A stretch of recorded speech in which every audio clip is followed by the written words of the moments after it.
There is a story in the Old Testament that, to be completely honest with you, I find to be the most impactful in the entire Bible. It is a narrative that may not be suitable for younger audiences. Before we continue, it's crucial to emphasize that this content is not appropriate for all ages and may trigger painful memories. This account is found in Judges, chapters 19 to 21. While many people are somewhat familiar with chapter 19, few take the time to explore the entire story. However, I firmly believe that even in such a disturbing account, there are profound lessons to be learned. First, I will recount the events in a dramatic way, and then I will analyze the lessons they impart. Follow me to the book of Judges, chapter 19. At that time, Israel had no king. A Levite, living in the mountainous region of Ephraim, took a concubine from Bethlehem in Judah. It's important to note that the Levite lived in the northern part of Israel, while his concubine was from the south in Bethlehem. The story tells us that this woman was unfaithful to the Levite, leaving him and returning to her father's house in Bethlehem, where she remained for 4 months. After that time, the Levite decided to go after her, traveling from Ephraim to Bethlehem in an attempt to reconcile and restore their relationship. Upon his arrival, the woman's father welcomed him warmly, showing great hospitality. For several days, the Levite attempted to leave with his wife, but her father insisted. They stay longer. This pattern continued until the man finally decided to set out on his journey home. This is where the tragic events begin to unfold. As they traveled back north toward Ephraim, night fell as they approached Jebus. The Levite's servant suggested stopping there for the night, but the Levite refused, unwilling to stay in a foreign city. Instead, they pressed on to Gibeah. When they arrived, no one offered them shelter. In Israelite culture, hospitality was a sacred duty, yet they found themselves alone in the town square. Finally, an old man noticed them and inquired about their situation. Upon hearing their plight, he offered them a place to stay. The Levite reassured him that they needed nothing more than a roof for the night and some food for their animals. However, the night took a horrific turn. Wicked men from the city surrounded the house, demanding that the old man send out his guest so they could abuse him. The old man, desperate to protect the Levite, proposed an unthinkable alternative, offering his own virgin daughter and the Levite's concubine instead. The reasoning behind this offer was rooted in a deeply flawed cultural belief that valued a man's dignity more than a woman's life.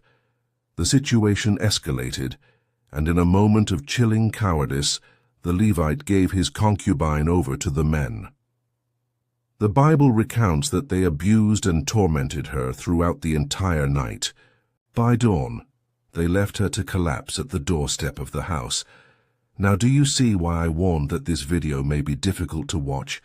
Imagine the horror, the suffering, the inhumanity this woman endured. As morning broke, the Levite opened the door ready to continue his journey, only to find his concubine collapsed at the entrance, her hands outstretched toward the threshold. He coldly commanded her to get up, but there was no response. She had died. The story takes another shocking turn. Rather than mourn, the Levite took her lifeless body home, cut it into 12 pieces, and sent them to the 12 tribes of Israel. The reaction was one of absolute horror. People declared that nothing so appalling had ever happened since the Israelites had left Egypt. This is a story that demands deep reflection. After this gruesome act, the Levite not only dismembered his concubine, but also attached a letter to each piece, detailing the monstrous crime committed by the Benjamites. When the other tribes received these pieces, they were outraged. They declared that such an atrocity had never occurred in their history. What follows in chapters 20 and 21 of Judges is a tragic sequence of events that continues the cycle of violence and destruction. From this point, we begin to extract some crucial lessons. The first is the danger of living without accountability. Judges 19:1 makes a crucial statement. In those days, Israel had no king. Without accountability, people are prone to making reckless decisions, believing they will not have to answer for their actions. This was the situation in Israel. There were laws, but they were neither respected nor enforced. As a result, people engaged in actions they never would have imagined. This lack of responsibility led to a series of tragic and unforeseen consequences. The second lesson is the importance of recognizing the value of every human being. In the narrative, the old man reveals a twisted mindset when he insists that harming the man would be unthinkable, but offers his daughter and the Levite's concubine instead. This reflects a cultural belief that devalued women. It is essential to recognize that every person is made in the image of God, deserving of dignity and respect. This compels us to examine our own actions, including how we consume media and how we treat others in our daily lives. The third lesson is the danger of straying from God. The book of Judges as a whole depicts a nation in moral and spiritual decline. Chapters 19 to 21 mark the lowest point, demonstrating just how far the people had fallen. This serves as a warning when we distance ourselves from God. We open the door to actions we never thought ourselves capable of. Staying close to God is essential to avoid making destructive choices that lead to suffering. The story grows even more tragic in chapter 20 when the other tribes declare war against the tribe of Benjamin in retaliation for the crime committed in Gibeah. A massive battle follows, resulting in the loss of thousands of lives. By the war's end, only 600 Benjamite men survive. In chapter 21, the remaining Israelites feel deep remorse, fearing that the tribe of Benjamin may go extinct. However, in trying to solve one problem, they create another. They orchestrate a way for the Benjamites to take wives from another Israelite city, further perpetuating cycles of violence and injustice. This teaches a fourth lesson. Every decision has consequences. The initial sin of the Benjamites led to war, but the retaliation of the other tribes also carried severe repercussions.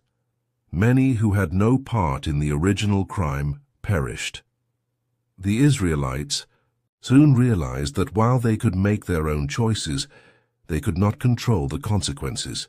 This is a reality we all face. Our decisions shape our futures in ways we cannot always predict. The story concludes with a final lesson. God's grace still prevails, even in the midst of human failure. Despite the horrors, the tribe of Benjamin is not wiped out. They are given a chance to rebuild. The final verse of Judges summarizes the entire book. In those days, Israel had no king. Everyone did what was right in their own eyes. This statement highlights the consequences of living without godly guidance. Yet despite their failures, God allowed them another chance. If there's one thing I want you to take away from this video, it's this. Every choice we make has consequences, some more devastating than we can foresee.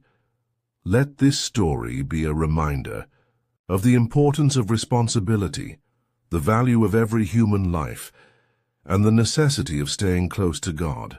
That's it for today's video. If you found this content meaningful, don't forget to like, share, and subscribe. Your support helps us continue bringing these reflections. God bless you, and I'll see you in the next video.